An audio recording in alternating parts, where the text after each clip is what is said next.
네, 시장 시그널과 기업으로 가겠습니다. 퍼스트 프라임 리서치 손율호 팀장과 레몬 리서치 김민수 대표입니다. 어서 들어오세요. 안녕하십니까. 자, 내용 또 요약하고 봐야 되니까 김정 아나운서 좀 정리해 주시죠.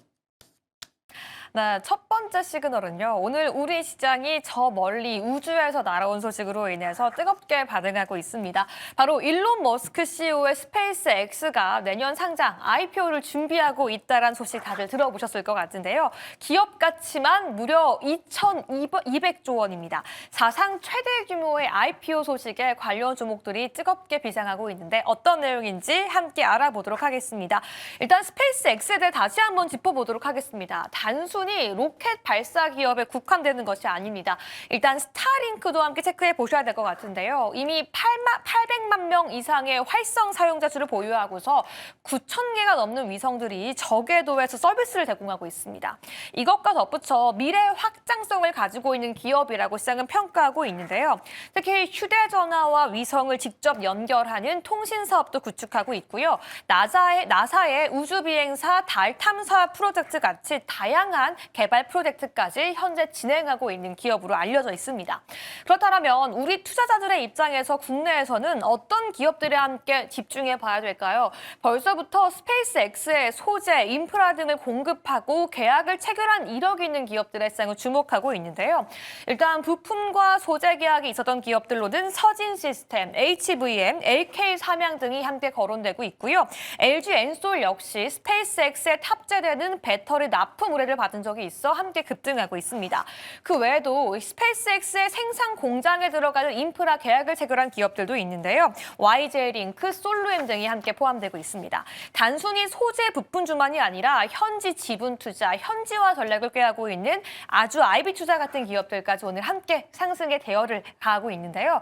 과연 단순히 로켓만이 아니라 우주 데이터 센터라는 새로운 키워드까지 제공하고 있는 스페이스 X 프로젝트, 과연 국내 우주항공 관련 기업들 어떤 전략이 필요할지 지금 바로 함께 그 전략 세워보시죠.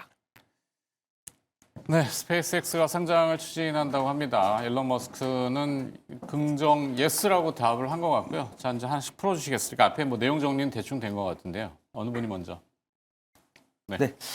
저는 일단 매매 관점으로 봐야 된다라고 판단을 하고 있고요. 저는 그냥 로봇이랑 우주항공이 좀 비슷해 보였습니다. 근데 우리가 실생활에서 누굴 먼저 만날까라고 쓸 때는 저 로봇을 먼저 만날 것 같고 우주항공은 그 뒤에 만날 것 같다라고 판단해요. 근데 로봇도 아직 흑자 기업이 많이 없는데 우주항공이 벌써 흑자가 나온다? 그 다음에 이제 스타링크가 상장했을 때 몸값이 2,200조가 되면서 오픈 AI보다 약 500조 넘는 몸값을 얻을 거다라고 보이는데 오픈 AI도 적자고 이제 스타링크도 적자입니다. 근데 지금 보면 스타링크가 우리나라에서는 제공 안 되고 있지만 전 세계적으로 800만 명 정도 이용을 하고 있고 이제 비행기에서 우리가 비행기 모드로 인터넷을 못 쓰잖아요. 근데 스타링크를 이용을 하면은 이제 비행기에서도 인터넷이 가능하다라고 보고 있고 기기값이 약 84만 원 정도고 월 사용료가 한 15만 원 정도 됩니다. 그래서 내가 비행기를 정말 일주일에 한 번씩 타고 내가 그 정도 돈을 지불할 수 있는 사람이 800만 원 정도 있다라고 판단하고 있고 이 스타링크와 관련이 있는 종목들도 낙수효과를 얻을 거다라고 보이는데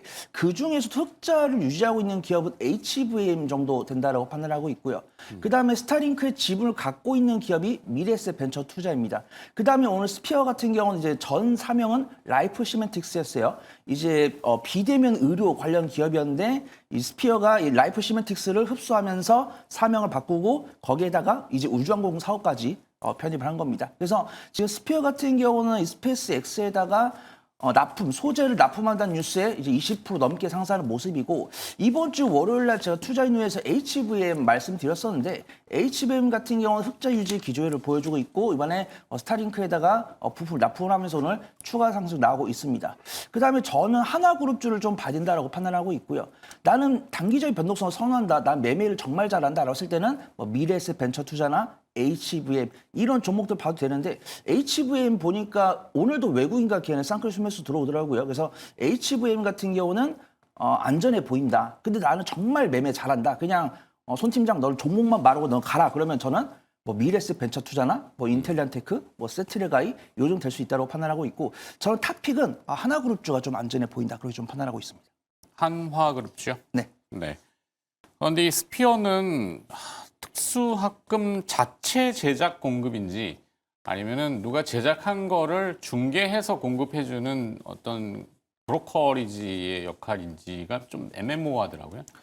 그래서 제가 공부한 걸로 봤을 때는 이 스피어가 원래 그걸 하던 기업이었고, 원래? 네, 라이프 시멘틱스는 원래 비대면 의료 원 소재입니다. 원 소재. 소재 쪽이고 이제 이 기업이 네, 직접 소재 만들어서 쪽입니다. 납품한다는 그런 소식에 오늘 강세를 보이는 것 같습니다. 알겠습니다. 자체 제작 부분이 있다면은 상당히 이슈가 되겠고. 네, SVM 맞나요? HVM. 죄송합니다. HVM은 원래 그 특수학금 발사체 엔진 쪽에 특수학금이 있죠. 이건 격인 기술력이 상당한 걸로 제가 알고 있는데, 자 김수 대표가 보시는 스페이스X는 어떻게 합니까? 네, 일단 우리 앵커님이 안 좋아하는 섹터로 알고 빨리 넘어가도 될까요? 아니, 뭐 그렇진 않습니다. 이제 편견이 없다. 음. 예, 알겠습니다. 네. 일단 이걸 크게 그렇게 생각하셔야 될 것 같고요. 머스크가 이제 물 들어온다라고 생각하다 보니까 거기서 유동성이 막 증가하고 있을 때 IPO를 딱 잘해야 가장 좋은 몸값을 받겠죠. 그런 구조로 간다 그러면 반대로 생각하시게 되면 내년에 유동성이 많이 풀린답니다. 이게 더 최저입니다. 그러면 유동성이 많이 풀리게 되면 저희가 아까 팀장님도 말씀하셨지만 로봇, 바이오, 그리고 또 우주항공 같이 꿈을 먹고 사는 이제 성장주들은 탄력들이 강하다. 이런 게 그 기반을 차고지하고 보시는 게 제일 맞다라고 봐야 될 것 같고요. 그러다 보니까 지금 나오는 섹터들의 움직임들도 거의 그 안쪽에서 계속 움직이고 있다는 쪽으로 봐야 될 것 같고, 제가 보기에는 이게 방산과 우주항공을 같이 묶어서 보시는 게 더 가장 편하지 않을까 싶습니다. 그래서 수주 기반 다 갖고 움직이는 종목들이 훨씬 더 낫겠다라고 하게 되면 제일 중요한 거는 한화에어로스페이스나 그리고 또 한국항공우주 이쪽을 같이 보면서 움직이게 되는데, 정확하게 스페이스X가 지금 실적이 나오는 쪽은 우주항공 쪽은 그렇게 실적이 나오는 게 아니라 거의 매출의 한 90%가 다 스타링크를 통해서 나오고 있죠. 그래서 이번에 나온다고 하더라도 매출의 26배를 찍어서 지금 밸류를 받았다라고 하는 그 과정들이 제일 중요하다고 하게 되면 그만큼 성과 나게 되면 실적을 받아갈 수 있겠다라고 봐야 될 것 같고요. 그런 쪽에서 이를 들어서 제가 보기에는 이제 방산주 쪽과 연결되는 쪽들의 종목들 찾아가는 게 그나마 안전하겠다라고 봐야 될 것 같고, 그래도 좀 가장 공격적이다. 지금 소재 관련된 쪽들 지금 아까 팀장님 말씀하셨듯이 나온 종목들은 지금 여기서 쫓아간다. 솔직히 의미가 없을 것 같습니다. 그래서 추격 매수하는 것보다는 차라리 그렇게 되면은 로켓랩 사는 게 낫습니다. 미국에서. 네. 그래서 그게 더 훨씬 더 매매가 더 연관도는 더 높을 것 같고요. 그런 쪽에서 봤을 때 차라리 직접 투자했던 그 미래에셋 벤처 투자 네. 이쪽이 그나마 지금 2억 7,800만 달러다 보니까 우리나라 돈으로 3,300억 유상증자에 직접 참여했기 때문에 성과를 낸다 그러면 오히려 단기 기대감은 이쪽이 제일 커질 수가 있겠죠. 그래서 직접 소재 쪽에다 들어가는 것도 장기적으로 중요하겠지만 그냥 기업 가치에 대한 부각을 받는다 그러면 미래에셋 벤처 투자 단기 매수로 짧게 매수해가는 게 그게 더 낫겠다 그렇게 바라보고 있습니다. 네. 손현우 팀장은 아까 한 공략주를 하셨나요? 네, 저는 한화 시스템 보려고 하고 있습니다. 그래서 한화 시스템? 네, 제가 한화그룹주라고 말씀드렸던 우리 시청자분들 다 알고 계시더라고요. 네. 한화 시스템 말하려나 보다. 그래서 에어로도 있을 수 네, 있잖아요. 이제 한화 에어로스페이스, 한화 시스템 둘 중에서 고민을 많이 했었는데 상대적으로 변동성이나 기술적 위치는 한화 시스템이 괜찮다라고 판단하고 있고, 한화 시스템이라고 검색을 해보시면은 이제 육군, 해군, 항공에 모두 다 이제 통제 시스템을 제공을 하고 있고, 한화 시스템 같은 경우 수주 잔고도 많고 흑자 기업이면서도 이제 외국인과 기관의 수급이 이제 막 들으면서 21선을 이제 막 돌파한 모습이기 때문에 분할 매수 조건만 해보셨을 때는 우주항공 쪽에서 가장 안전하게 수익을 가져갈 수 있는 종목으로 판단된다. 거기 좀 소개를 드리도록 하겠습니다. 네. 때마침 또 속보가 나왔는데요. 우주청장의 말이네요. 국내 얘기인 것 같습니다. 제가 지금 일단 보냈고 2029년도에 달 궤도선, 2032년도에 달 착륙선 발사. 네, 국내입니다. 국내. 네, 우주청장이 윤영빈 우주청장이 오늘 지금 막 들어온 속보니까 10시 24분, 한 2분 전이네요. 그래서 우주항공 또 이슈가 더 이렇게 부응되는 것 같네요. 자, 두 번째 시그널로 넘어가 볼까요? 김주정 아나운서. 네, 두 번째 시그널 지금 바로 함께 체크해 보도록 하겠습니다. 먼저 급등락을 보이고 있는 기업들 함께 체크해 봐야 될 것 같은데요. 첫 번째 종목은 삼성화재 보도록 하겠습니다. 어제 장 마감 직전 그야말로 미스테리한 폭등세를 보였던 삼성화재 주가가 다시 한번 제자리를 찾고 있습니다. 전일 28% 넘게 급등하면서 장 마감 당시 63만 원 선에 마감을 했는데요. 지금은 다시 한번 오늘 장 21% 넘게 하락하면서 49만 원 선에 거래가 되고 있습니다. 그럼 과연 어떤 일이 있었기 때문에 하루 만에 20% 넘는 급등락을 보이고 있는 걸까요? 이 사태의 발단을 전일이라는 날짜의 특성의 시장은 찾고 있습니다. 어제는 주가 지수와 개별 주식의 선물 옵션 만기일이라는 내만여의 날이었죠. 장중 내내 잠잠하던 주가가 왜 장 마감 10분 전 이렇게 급등했던 걸까요? 시장은 두 가지로 그 이유를 해석하고 있는데요. 첫 번째는 주문 실수, 바로 패핑거의 가능성을 이야기하고 있습니다. 선물 옵션 만기일에 기관이나 외국인이 대량의 주문을 넣는 과정에서 수량이나 가격을 잘못 입력했을 가능성이 있다라고 평가하고 있기도 하고요. 두 번째는 ETF 리밸런싱 등의 수급 이슈 가능성도 함께 제기가 되고 있습니다. 이 삼성그룹주나 관련 ETF에 대한 펀드가 비중을 조절하는 과정에서 대량 매수세가 유입되었을 수도 있다는 분석인데요. 하지만 특별한 호재 없이 급등했다 하락하는 현 시점에서는 주문 실수의 가능성이 조금 더 높다라는 손까지 함께 들려오고 있습니다. 이에 따라 한국거래소는 오늘 하루 삼성화재를 투자 주의 종목으로 지정하고 있는데요. 과연 하루 만의 해프닝이었을까요? 관련 내용 함께 짚어보도록 하겠습니다. 다음 종목도 함께 알아보도록 하겠습니다. 오늘 아침 하락 출발하고 있는 알테오젠으로 인해 많은 분들 속이 쓰릴 것 같은데요. 이 특허 갈등의 쟁점 오늘 함께 짚어보도록 하겠습니다. 오늘 장 초반 5에서 6% 가까이 하락하다 현재 알테오젠은 4% 하락하는 모습 보이고 있는데요. 이 하락의 핵심 원인은 또다시 할로자임입니다.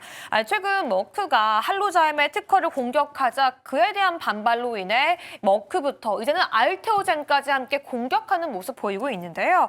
이 쟁점을 함께 좀 분석해 봐야 될 것 같습니다. 이 증권가에서는 큰 문제가 없다, 너무 과도한 우려와 하락이다라고 분석하고 있는데요. 그 이유가 무엇일까요? 첫 번째는 공격 대상이 알테오젠의 물질이 아닌 제조 방법에 있기 때문입니다. 물질 자체에 대한 공격을 할 수 없다라는 점을 함께 꼽고 있고요. 두 번째는 침해 소송이 아닌 무효 심판이라는 데 핵심을 두고 있습니다.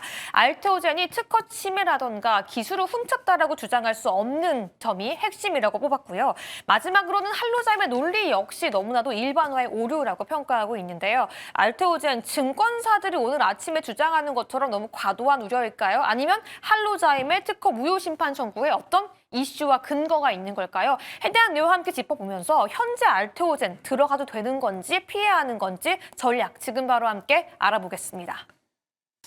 네, 삼성화재의 주가가 어제 급변동을 했네요. 이게 뭐 가끔 딜미스가 나오는 경우가 있습니다만 이건 아닌 것 같고 뭐죠? 왜 이런 현상이 벌어졌죠? 예전에 그 삼성증권이 한번 또 해프닝이 있었죠. 주식 배당을 하는데 입력할 때 0을 하나인가 더 넣어가지고 막 뭐 난리가 났었는데 삼성 왜 이럽니까? 금융기관들이?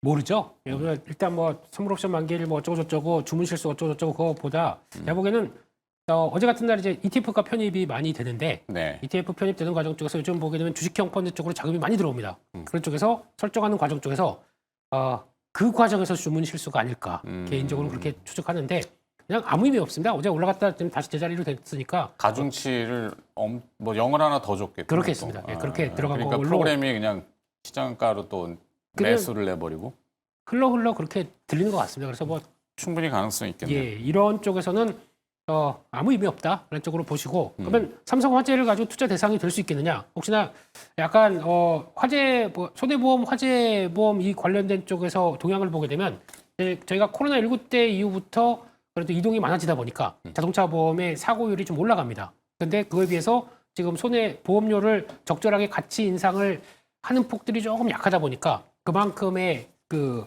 수익성들은 약간 좀 떨어지는 쪽인데 그걸 통해서 또 이런 보험회사들은 운용을 할 때 채권 쪽으로 많이 운용을 하는데 그만큼 지금 분위기가 썩 좋지 못하기 때문에 그래서 아마 그래서 운용 수익도 그렇고 손해보험률도 그렇고 그렇게 아직 두드러진 모습들이 아니다라고 하게 되면 지금 당장 삼성화재나 이런 쪽을 보면서 보험주들을 매매해야 되겠느냐 잘 모르겠습니다. 그래서 이쪽은 그냥 갖고 계신 분만 갖고 계시는 게 좋을 것 같고요. 이를 통해서 뭐 어떤 매매 기회 활용하는 것은 잘 모르겠다라고 봐야 될 것 같고 차라리 보시게 되면은 금융 쪽으로 본다라고 하게 되면 매매는 훨씬 더 은행 쪽들이 그나마 눌렸을 때 샀다가 뭐 배당 들어온다고 해서 또 팔고 이렇게 할 수 있는 이런 관점이기 때문에 그런 쪽으로 보시고 결론적으로 그냥 보유 쪽으로만 말씀을 드리도록 하겠습니다. 네.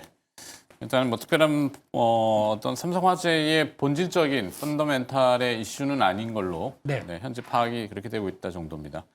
자, 두 번째 또 이 알테오젠들 관심 많으신데요. 왜 이렇게 또 물론 소송권 계속 보도는 나오고 있는데 한 번만 더 정리해 주시겠어요?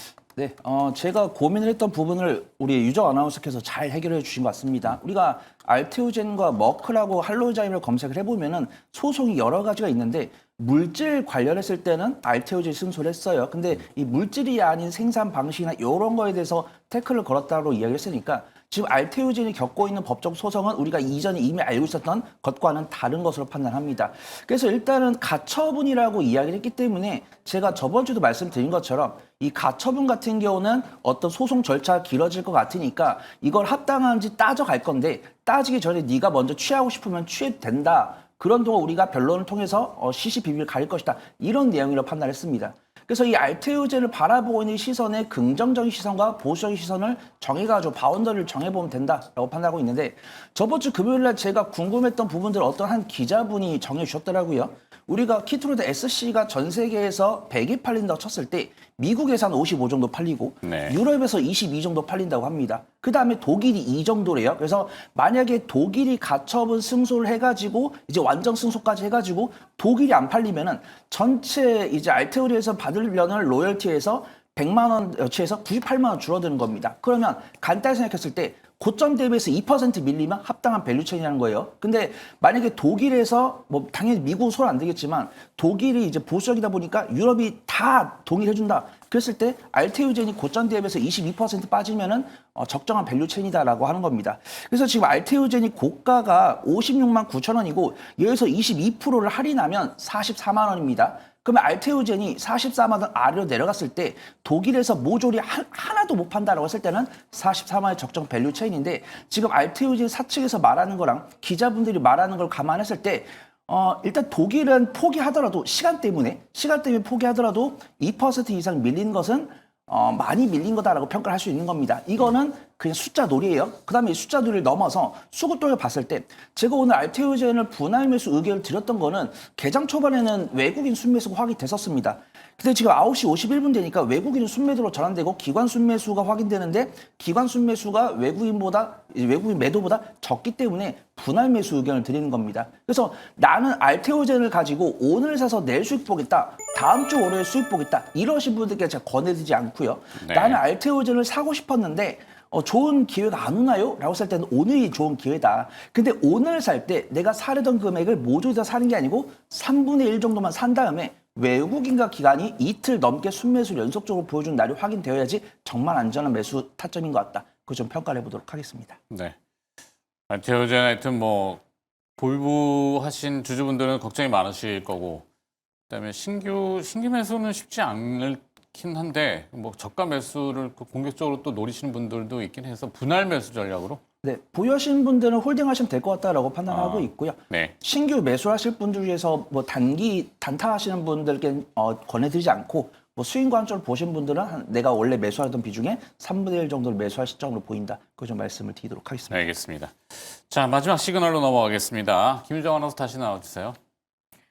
네, 마지막 세 번째 시그널은 시장에 기대감이 가득 담겨 있는 종목들을 함께 알아보도록 하겠습니다. 오늘 정책의 주인공으로 손에 꼽히고 있는 LS 마린솔루션이 9% 넘게 급등하고 있는데요. 왜 주인공이라고 부르는지 그 이슈 함께 알아보도록 하겠습니다. 특히 중요한 정책적인 이슈에 힘을 받고 있는데요. 가장 강력한 재료는 바로 서해안 에너지 고속도로 구축에 대한 수혜를 받을 수 있다는 기대감입니다. 정부는 서해안과 남해안의 풍부한 바람 자원을 이용해서 대규모 해상풍력 단지를 이야기하고 있는데요.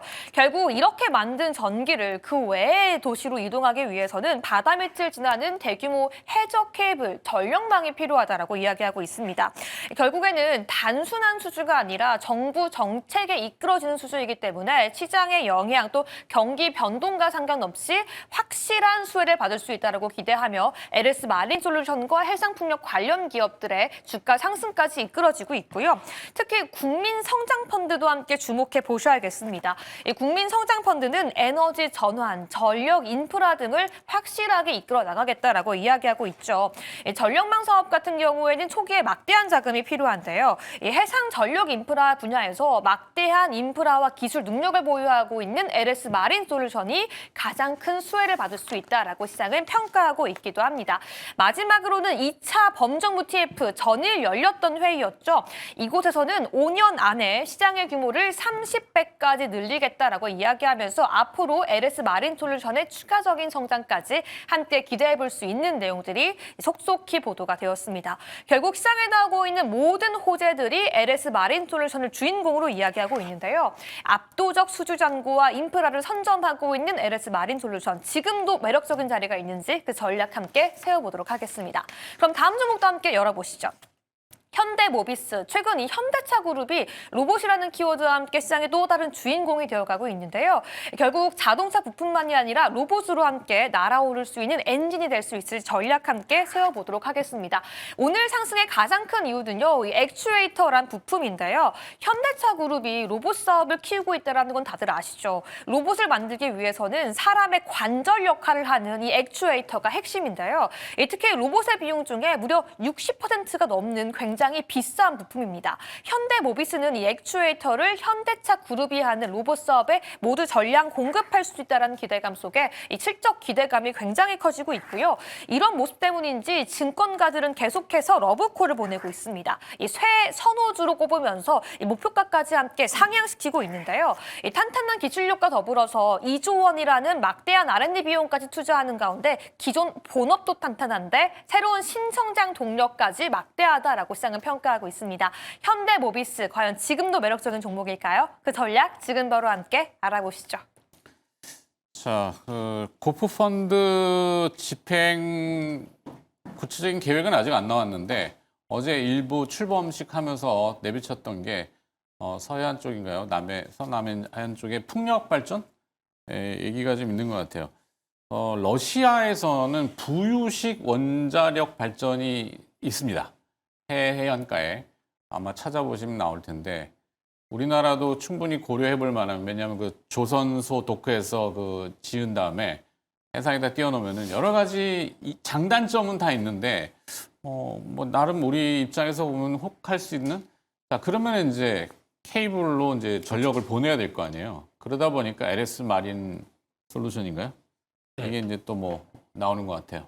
그게 원래 원안에 있던 얘기고 그거를 확대해서 SMR을 거기서 적용시킨다 그래서 ISMR 그 나오는 내용 중에 그 부유식 원자력이 있습니다. 그래서 그것도 이제 얘기가 나오는 부분인데, 일단 LS 마린 솔루션은 예전에 KT 서브마린에서 이렇게 쭉 와서 잠수함이 아니라 잠수함을 이용해서 해적 케이블 설치, 시공, 유지 보수하는 회사입니다. 그렇게 됐을 때 그러면 핵심이 해적 케이블이죠. 그럼 원래 해적 케이블 관련된 쪽의 생산이 더 중요하다라고 되면 LS 그룹을 보는 게 맞는데, LS 그룹은 아시는 것처럼 이게 조금 주주 가치에 대해서 좀 거시기 합니다. 그렇기 네. 때문에 일단 거기까지 가서 그러면 LS 지주사를 사야 되느냐, 조금 좀 약간 좀 그런 상황들이기 때문에 그런 쪽으로 본다라고 하게 되면, 원래 여기서 출발해서 움직임을 본다라고 하게 되면 해적 케이블 그러면 관련돼서 그나마 생산을 하는 쪽들이 이제 대한전선이 나올 수가 있을 거고요. 그래서 물론 아직까지 소송 중이다 보니까, 소송 중에서 대한전선이 패소하다 보니까 네. 앞으로 이제 민사 소송들이 어떻게 들어오냐 이게 관건인데, 그 전에 합의를 하게 되면 조금 좀 달라지긴 하겠지만 그렇게 보는 게 맞겠다고 봐야 될 것 같고, 그런 차원에서 지금 앞서 말씀하셨던 국민성장펀드에서 나오는 내용들도 이제 아마 1호가 뭐 CS 윈드가 될 것이다 이런 식으로 나오면서 신재생에너지 쪽을 들어가게 되면 거기서 연관되는 어떤 재생에너지와 관련된 쪽의 변화, 그러니까 우리도 ESS나 아니면 케이블이나 이런 것들도 다 확대가 되는 기조인데, 중요한 거는 우리 캐파 가지고 그렇게 뭐 주도력을, 기업 실적들이 확 좋아진다라고 보기는 좀 어렵죠. 약간 스토리가 담긴 쪽들이죠. 그걸 네. 염두를 하고 보시는 게 맞겠다라고 보게 되면 결국에는 이 모든 게 종착적은 한국전력으로 갑니다. 그렇겠죠. 그래서 한국전력이 QE 확대가 나오기 그러니까 생산을 하고 그 QE 확대가 나온다, 데이터 센터 향으로 QE 확대가 나온다, 그러면 그게 가장 중요한 모습들이기 때문에 이런 스토리로 가져가고 보시는 게 더 맞지 않느라는 관점 쪽에서 그래도 정부가 뭐 한다고 하게 되면 주가가 쉽게 빠지진 않을 것 같습니다. LS 마린 솔루션은 매수 의견 드리겠습니다. 네. LS 마린 솔루션 매수 의견. 그다음에 마지막으로 이제 현대모비스 나왔는데요. 네, 우선 현대모비스 같은 경우는 결론적으로 매수 의견을 드리는데, 이 로봇 섹터를 보면서 어떤 대기업과 이 대기업 아랫단에 있는 이제 순환매가 계속 나오는 것 같습니다. 우리가 보통 SK라고 하면 뭐 UL 로보틱스, 그다음에 뭐 현대하면 뭐 현대모백스나 아니면 현대모비스, 현대위아, 현대차 이런 식인데, 현대모비스는 당연히 아시다시피 어떤 현대차 그룹에서 가장 최전선에 있는 기업이죠. 그래서 현대모비스가 현대차 그룹이 강세를 보일 때도 강세를 보이는 모습인데, 오늘 신한증권에서 현대모비스가 이제 로봇 액추에이터 관련해서 이제 핵심적인 위치를 할 것이다. 그래서 우리가 보면 현대차 같은 경우는 로봇 관련 사업 운영이랑 그다음 제조, 그다음에 뭐 보스턴 다이내믹스를 통해서 뭐 휴머노이드 로봇 제조를 할 것이고, 현대 위아 같은 경우는 이 로봇에 들어가는 소프트웨어 통제 시스템을 제공할 것이고, 그 안에 들어가는 로봇의 60% 매출을 차지하는 액추에이터 같은 경우 현대모비스가 제공할 거다, 이렇게 뷰가 돼 있습니다. 근데 증권사에서 굉장히 좋게 평가를 하더라고요. 이제 현대모비스에서 만들고 있는 액추에이터 그냥 시범 단계가 아니고 실제로 진출이 되는 그런 단계다까지 긍정적으로 평가를 하고 있습니다. 여기서 이제 긍정적인 평가고, 이제 재무 평가로 갔을 때는 현대모비스 같은 경우는 당연히 일반적으로 AS 부품을 통해서 긍정적 실적을 내놓고 있고, 업종포가 10.99인데 12개월 선행포가 7.35, 주가 수익 비율 기준으로 저평가율도 갖고 있고, 현대차가 PBR이 0.8 넘어가는 상황 속에서 현대모비스 좀 덜 오르다 보니까 PBR이 0.72 정도 되고 있습니다. 수급 동향 보더라도 오늘 개장 초반에 외국인과 기관의 쌍끌이 순매수였는데 9시 51분 기준으로 외국인 순매도 전환, 그다음에 기관 같은 경우는 순매수를 유지하고 있기 때문에 매수 의견을 들이대 분할 매수 관점을 보시면 좋을 것 같고, 현대모비스보다 좀 움직임 강한 종목을 원한다라고 했을 때는 현대모백스도 붙여드릴 수 있을 것 같다. 그 좀 말씀을 드려보도록 하겠습니다. 네, 현대모비스의 부가적으로는 현대모백스. 네. 현대모비스 전략은 매수 전략? 매수 전략입니다. 알겠습니다. 잘 들었습니다. 자, 시장 시그널 파악해봤고요. 퍼스트 프라임 리서치 손열호 팀장과 레몬 리서치 김민수 대표였습니다. 고맙습니다. 감사합니다.